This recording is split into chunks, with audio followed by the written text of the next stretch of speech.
Hello బంగారమ్స్, welcome to Telangana exam centre.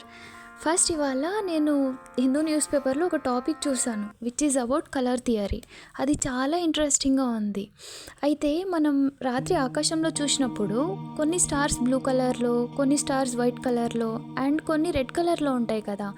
ఈ colours అన్నీ మనకి బ్యూటిఫుల్గా కనిపించడమే కాకుండా వాటి వెనుక చాలా మంచి సైంటిఫిక్ రీజన్ ఉంది. అదేంటో మనం ఇప్పుడు డిస్కస్ చేద్దాం.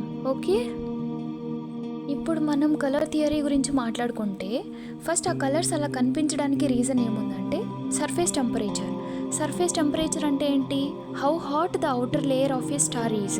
అంటే నక్షత్రం యొక్క బయట భాగం ఎంత వేడిగా ఉందో తెలిపేదాన్ని సర్ఫేస్ టెంపరేచర్ అంటాం. సో ఆ స్టార్ ఎంత వేడిగా ఉంటే అంత డిఫరెంట్గా కనిపిస్తుంది మనకి. అండ్ అలాగే ఆ కలర్ ఏదైతే మనం చూస్తున్నామో అది లైట్ యొక్క వేవ్ లెంత్ మీద డిపెండ్ అయి ఉంటుంది. సో అలాగే ఇప్పుడు మనం చూసుకున్నామంటే మనకి డిఫరెంట్ కలర్స్ ఉన్నాయి కదా, blue star, white star, yellow star and red stars. ఇవన్నీ చూసుకుంటే బ్లూ స్టార్స్కి హైయెస్ట్ టెంపరేచర్స్ ఉంటాయి. ఎంత అంటే మోర్ దెన్ 10,000 కెల్విన్స్. అందుకే అవి బ్లూ కలర్లో కనిపిస్తాయి మనకి.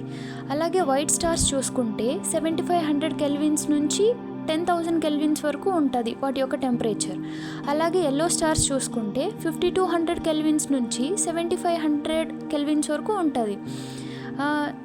Sun belongs to this yellow star.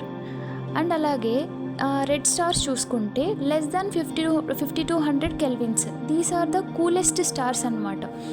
ఇప్పుడు ఎగ్జాంపుల్స్ తీసుకున్నాము అంటే రెడ్ స్టార్కి బిటల్గీస్ అండ్ ప్రాక్సిమా సెంచరీ, ఈ స్టార్స్ అనేది కూలెస్ట్ స్టార్స్.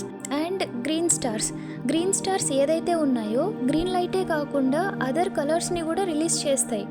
అప్పుడు ఏమవుతుందంటే so our eyes mix all those colours together. So అందుకే మనం గ్రీన్ లైట్ని చూడం. I hope you understand this. Thank you for watching. Do follow Telangana Exam Center. Bye, take care.